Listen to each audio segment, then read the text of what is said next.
რაღაცა ახდა და რაღა უნდა ახდეს, რამდენი კაციც გამოგიძებოდი, იმდენი დააფრთხე, შული აღარ შამილიან. შეგვიდა ვინმე იგეთი, რომ ეძებ, რომ განათლებული იყოს, საფკარი ჰქონდეს, ფულიანი იყოს და ეს სამივე ერთად ძალიან იშვიათი, მაშინ ციდან ჩამოვარდნილი უნდა იყოს და იგეთი ბიჭი, ჩვენ იგეთი ბიჭი გვინდა, რომ ცოტა ლამაზი საჯიში იყოს და ნუ ექნება ის ფული ჯანდაბას. შენ რის თვინ ახარ აქა ბანკირზე მაღალა ბანკირი. გავათხოვებდით, გაგათხოვებდით გენაცვალე, ან იმას წამოიყვანდით რძლად და იქნებოდა ეხლა რა. გევემრავლებინეთ. არა, არა სიტყვი. ხომ ეთანხმები, კარგია, მეც ვიცი ეთანხმები. არა. არა ვარ თანახმა. რატო არა ხარ, ქალებო მე ფულიანი საიდან მოგიყვანო ეხლა? შენ ვინმე ქოთახნისა თუ წაგიყვანს იგეთი აგეთ.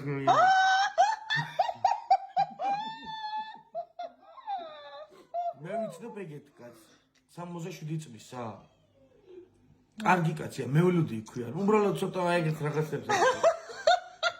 კანტუზია ეს რა იყო? ბიზნესია. მადარტში რო ისინი შედის კარდონის ხუთები, ემეგებსა ფუთავს. და აგზანის იქ მაგეებს აკეთებს, მაგრამ იმ დღეს შემხვდა რომ მარკეტინგის ფილაში მიდოდი მადარტში და ეგეთ რაღაცებს აკეთებ. მე ვთხარი რა მოგდის მეთქი მეული და ძიო მეთქი და თუ გინდა გაგაყოლი მაგას. იაფი ავიაბილეთები. avia.g